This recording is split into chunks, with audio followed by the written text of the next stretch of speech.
Gostaria de começar falando-lhes da finalidade do homem. Eu dizia ontem no sermão da missa de Todos os Santos que o homem não possui um fim natural para a sua vida. Esta é a doutrina católica sobre o fim das ações do homem.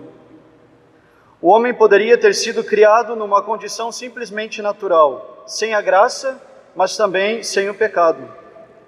Adão e Eva poderiam ter sido feitos no estado de natureza pura, como dizem os teólogos.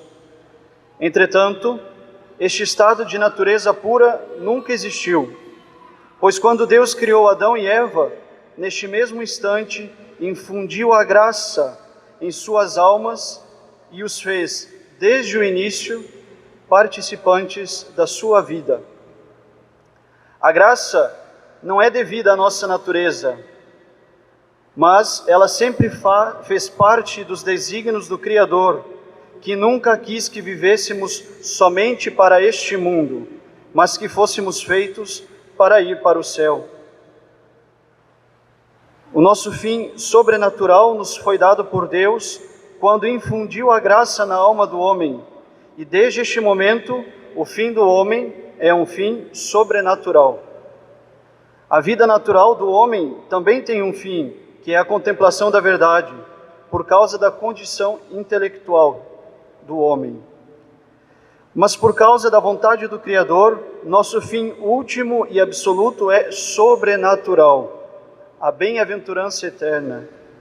O fim sobrenatural não é devido à nossa natureza, mas uma pura ação livre de um amor infinito de Deus, que nos amou a tal ponto de fazer de nós participantes de sua vida.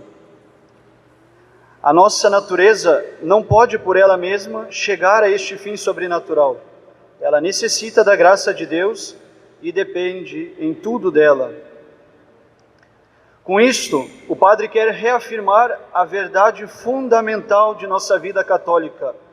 Nós fomos feitos para viver nossa união com Deus e podemos fazer esta união, viver esta união já aqui neste mundo, pela graça.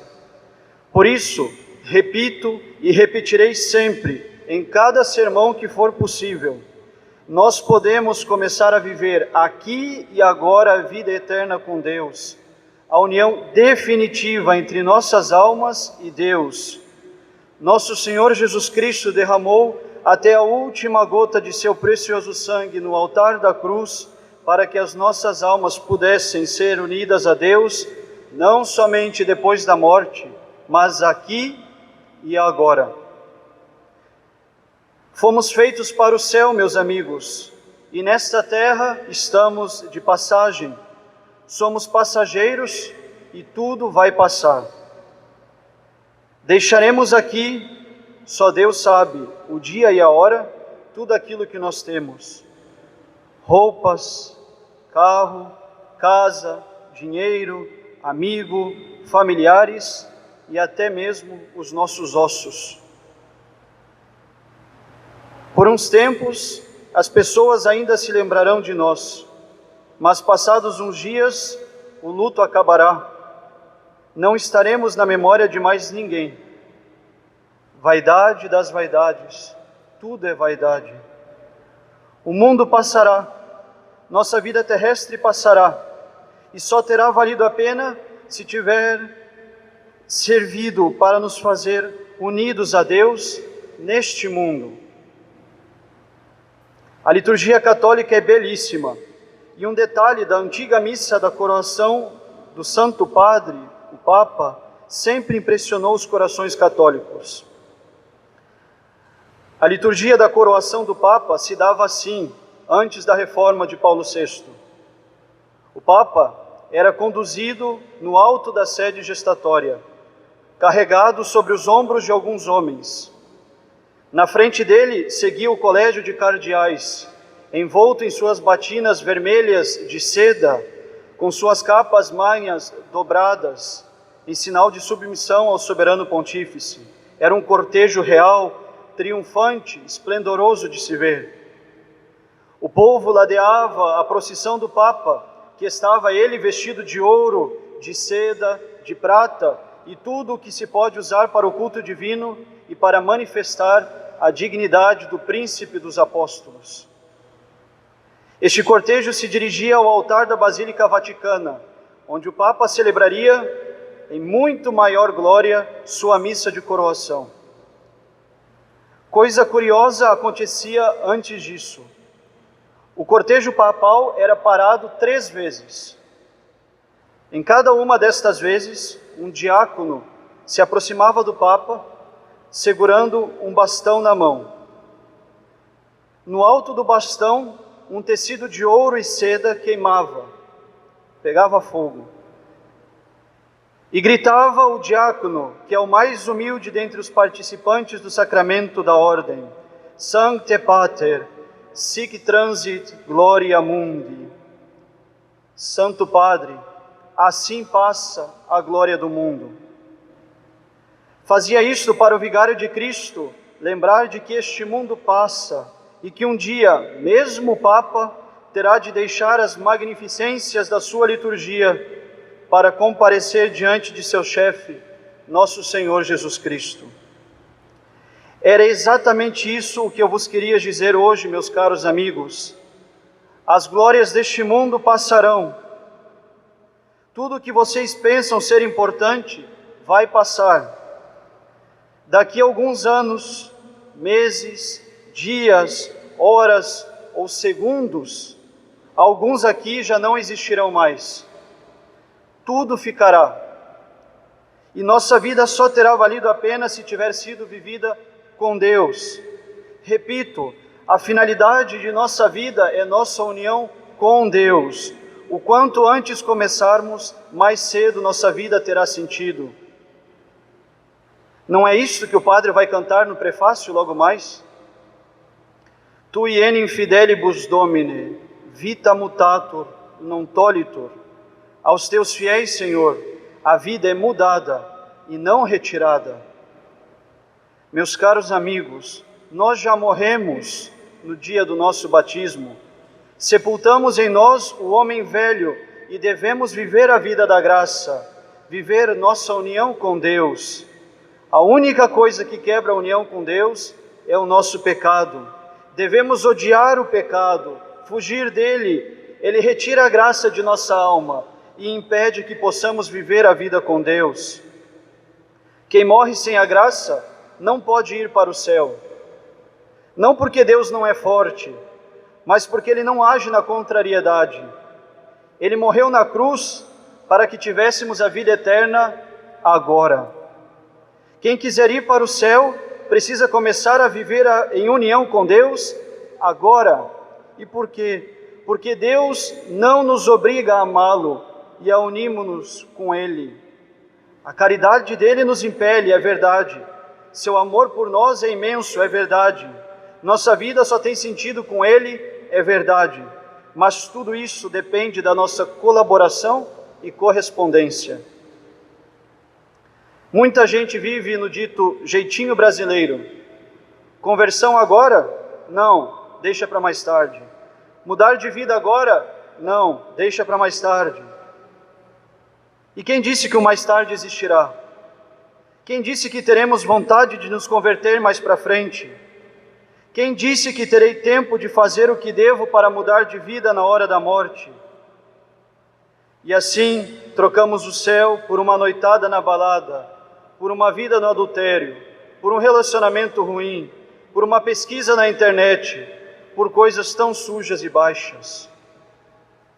Imaginem como ficarão os que descobriram que foram condenados, porque o lugar da eternidade com Deus puseram suas alegrias nas baixarias deste mundo. Como um tecido que queima no alto de um bastão, assim passa a glória deste mundo. Meus amigos, de maneira particular, caros jovens, solteiros ou casados, assim passa a glória do mundo. Outros dizem, mas quando eu morrer e ver Deus, aí então vou me arrepender dos meus pecados. Você acha realmente que ao ver Deus eu irei continuar vivendo fora dele? Quando eu morrer, Deus vai me permitir que eu entre no céu. Meu caro, você já morreu e ressuscitou no batismo. E desde este instante, você está vivendo a eternidade. Se você quiser continuar a eterna felicidade do céu depois da morte, precisa começar agora. Ou então, agora, você começa seu inferno na terra. Comodidade neste mundo não é sinal de salvação eterna. Quem não começou o seu céu aqui e agora, não o terá depois da morte. Não é possível nos convertermos depois da morte. Deus nos deu a vida nova aqui e agora. Onde colocarmos nossa vida neste mundo, lá ela estará na eternidade. Lembremos-nos do que diz nosso Senhor nos Evangelhos aos que não foram seus amigos neste mundo, mas querem viver com Ele no outro, que vivem no pecado aqui e que querem viver na graça eterna de Deus. Nosso Senhor Jesus Cristo a este diz: afastai-vos de mim, não vos conheço, ide para o fogo eterno, malditos, onde há choro e ranger de dentes. Meus amigos, se essas palavras de Jesus Cristo são duras, são para nos lembrar de que o amor de Deus não é duro, mas o inferno, sim. Temos diante de nossos olhos hoje um catafalco. O catafalco é este lugar onde colocamos o caixão, no qual é carregado o corpo de um morto. Ele é coberto de um lençol mortuário que lembra o luto. Ele nos servirá nesta missa para duas coisas. A primeira é a finalidade da missa de hoje: rezar pelos fiéis defuntos. Sobre o catafalco, o padre vai jogar água benta e incenso e rezará pedindo a Deus a libertação das almas do purgatório. É o lugar que concentra nossas orações e sacramentais pelas almas dos fiéis que, mortos no dia do batismo, viveram na amizade com Deus e não, tendo se desprendido totalmente do apego aos pecados, aguardam a glória do céu, purificando seus pecados no lugar da purificação, o purgatório.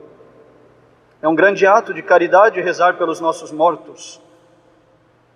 Mas o caixão, embaixo deste lençol mortuário, está vazio.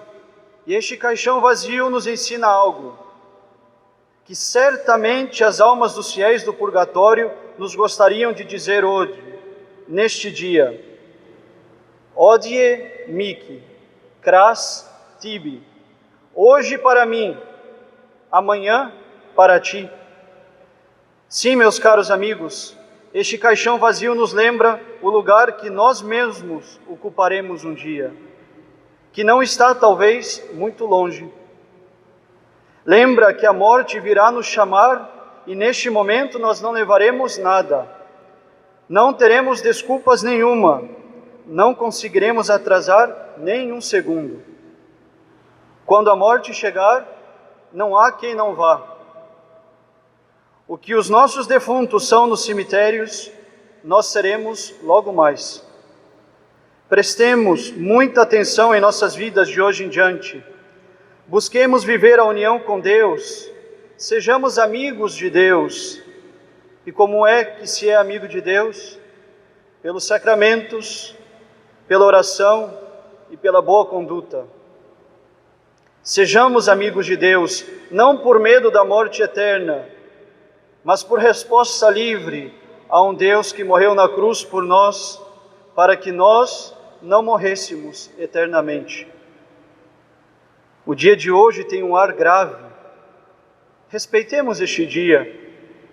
Sejamos mais sóbrios nos alimentos, mais discretos nos festejos, mais simples nas vestimentas, menos barulhentos, em respeito à memória dos que no purgatório esperam hoje as nossas orações e não que plantemos árvores.